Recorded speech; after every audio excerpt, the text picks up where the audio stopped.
మోసం చేసేసారు. తీరా ఏం చేశారే అంటే సంపద సృష్టిస్తామంటూ అప్పులు సృష్టిస్తున్నారు. ఈరోజు మంగళవారం నాకు తెలిసి ఈరోజు మళ్ళీ 6,000 కోట్లు అప్పు చేస్తున్నారు. సో ఈ రోజుతో కలిపి 3 లక్షల కోట్ల పైగా అప్పులు చేసావు. ఏమిచ్చావు? జనాలకు చెప్పిన వెల్ఫేర్ ఏమైనా చేస్తున్నావా? జగన్మోహన్ గారు ఇచ్చింది ప్రతిదీ ఇస్తూ ఎక్స్ట్రాగా చేస్తాను సూపర్ 6 అన్నావు. జగన్ గారు ఇచ్చింది మొత్తం తీసేసావు. నువ్వు ఇచ్చిన సూపర్ 6లో ఏం చేసావు? మరి ఈ డబ్బులంతా ఎక్కడికి పోతున్నాయి? ఇన్ని లక్షల కోట్లు అప్పు చేస్తున్నావు. ప్రజలకి వెన్నుపోటు పడటం ఈయనకి వెన్నతో పెట్టిన విద్య. మాకైతే ఇంకా బాధాకరం. రాయలసీమ లిఫ్ట్ ఇరిగేషన్ని మొన్న చూసాం మనం. రేవంత్ రెడ్డి గారు అసెంబ్లీలో మాట్లాడేది చూస్తే చంద్రబాబు కంటే ఎవరైనా రాయలసీమ ద్రోహి ఉన్నారా? నువ్వు పుట్టింది రాయలసీమలో, పెరిగింది రాయలసీమలో. ఈరోజు నువ్వు సీఎంగా ఉన్నావు అంటే ఆ రాయలసీమ ప్రజల ఆశీస్సులతో. అలాంటి రాయలసీమకి వెన్నుపోటు పొడవాలన్న ఆలోచన నీకు ఎలా వచ్చిందని నాకు అర్థం కావట్లేదు. ఆ రోజేమో రాష్ట్ర విభజనకి సంతకం చేసావు, ఆంధ్రప్రదేశ్ని సర్వనాశనం చేసావు. ఈరోజు రాయలసీమ లిఫ్ట్ ఇరిగేషన్ పని చేయకుండా ఆపేసి రాయలసీమకు అన్యాయం చేస్తున్నావు. రాయలసీమ ఏం తప్పు చేసింది? మీకేం అన్యాయం చేసింది? ఈరోజు రాయలసీమ కరువు శాశ్వతంగా పరిష్కరించాలన్న ఒక గొప్ప ఉద్దేశంతో జగన్మోహన్ రెడ్డి గారు ఈ రాయలసీమ లిఫ్ట్ ఇరిగేషన్ తీసుకొచ్చారు. 960 కోట్లు దీనికి వెచ్చించడం జరిగింది.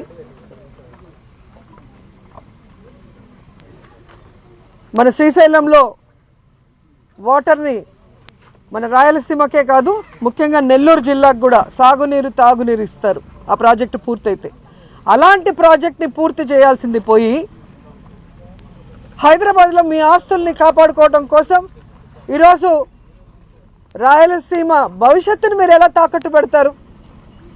మీరు రాయలసీమకి వెన్నుపోటు పొడిచిన విషయము ఈరోజు మీ పార్ట్నర్ ఓటు నోటు కేసులో నీతో పాటు దొంగ మీ పార్ట్నరే స్వయంగా అసెంబ్లీలో ప్రకటించారు.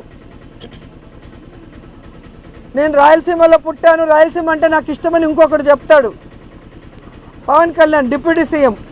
మరి ఎక్కడికి వెళ్ళావు పవన్ కళ్యాణ్? ఈరోజు రాయలసీమకు అన్యాయం జరుగుతుంటే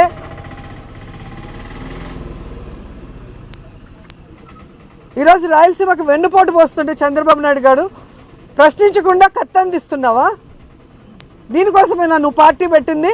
దీనికోసమైనా నువ్వు కూటమిలో చేరింది? దీనికోసమైనా చంద్రబాబు నాయుడిని గెలిపించింది? ఇంకా 15 సంవత్సరాలు చంద్రబాబు నాయుడు ముఖ్యమంత్రి చేయడానికి పనిచేస్తూనే ఉంటారు. దేనికి? ఈ రాష్ట్రం అనేది లేకుండా, మ్యాప్లోనే ఆంధ్రప్రదేశ్ అనేది లేకుండా చేయడానికే ఆయనతో జత కలుస్తామని అడుగుతున్నా. మీరు వచ్చింది రాష్ట్రాన్ని బాగు చేయడానికో రాష్ట్ర ప్రజలకు మంచి చేయడానికో కాదనేది అందరికీ అర్థమవుతుంది. కేవలం కక్ష సాధింపులు, రెడ్ బుక్ రాజ్యాంగం అంటూ ఏ విధంగా విచ్చలవిడిగా అరాచకాలు చేస్తున్నారు, అన్యాయాలు చేస్తున్నారు, దోపిడీలు చేస్తున్నారు ప్రజలందరూ గమనిస్తున్నారు. ఖచ్చితంగా నేపాల్లో లాగా మిమ్మల్ని కూడా తరిమి తరిమి కొట్టే రోజులు చాలా దగ్గరలో ఉన్నాయని కూడా హెచ్చరిస్తున్నాం. అండ్ నిన్న మొన్న చూశాను నేను భోగాపురం ఎయిర్పోర్ట్ గురించి. సిగ్గు లేకుండా సెంట్రల్ మినిస్టర్ రామ్మోహన్ రావు గారు, అచ్చెన్నాయుడు వీళ్ళందరూ కూడా చంద్రబాబు నాయుడు కృషి చేశాడంట. ఏం కృషి చేశాడు నాయన? ఎన్నికలు ఉన్నాయంటే నెల ముందర రాయేయటమా? ఇలాంటి రాళ్ళు రాష్ట్రం మొత్తం వేశాడు. ఏ రోజు ఏ రాయికి పనిచేయలేదు. జగన్మోహన్ రెడ్డి అక్కడికి వెళ్ళి ల్యాండ్ అక్విజిషన్ చేయటం కానీ, అక్కడున్న రైతులకి కాంపన్సేషన్ ఇచ్చి పునరావాసం కల్పించడం దగ్గర నుంచి దానికి అమౌంట్ని కేటాయించి దాన్ని శరవేగంగా పనులు చేయించడం అనేది అందరూ గమనిస్తున్న విషయం. అండ్ సాక్షాత్తు జిఎంఆర్ హెడ్ మల్లికార్జున్ గారు చెప్పారు కదా, ఆ రోజుల్లో వైఎస్ఆర్ గారి చేతుల మీదుగా శంషాబాద్ ఎయిర్పోర్ట్ కట్టాను, ఈరోజు ఆయన కొడుకుల చేతి మీదుగా భోగాపురం ఎయిర్పోర్ట్ కడుతున్నా, నాకు చాలా హ్యాపీగా ఉంది అని. ఇంత స్పష్టంగా వాళ్ళు పబ్లిక్గా మీటింగ్స్లో చెప్పిన దాన్ని ప్రజలు వినలేదనుకున్నారా, చూడలేదనుకున్నారా, లేదా మతిమరుపులు ప్రజలకు అనుకున్నారా? సిగ్గు లేకుండా అబద్ధాన్ని చెప్తున్నారు.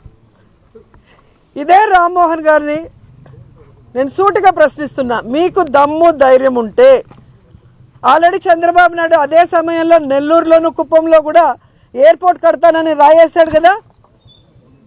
మరి భోగాపురం కట్టగలిగిన వాళ్ళు ఎందుకు ఇవి కట్టలేకపోయారు? మీ అబద్ధాలు నమ్మటానికి ఎవ్వరు లేరు. మీరు నిరూపించుకోవాలి అంటే ఈ నెల్లూరులో ఎయిర్పోర్టు, కుప్పంలో ఎయిర్పోర్టు మీ చంద్రబాబు నాయుడు స్టోన్ వేశాడు కదా 2019లో, దాన్ని పూర్తి చేసి చూపించండి. ఈ రామ్మోహన్ రావు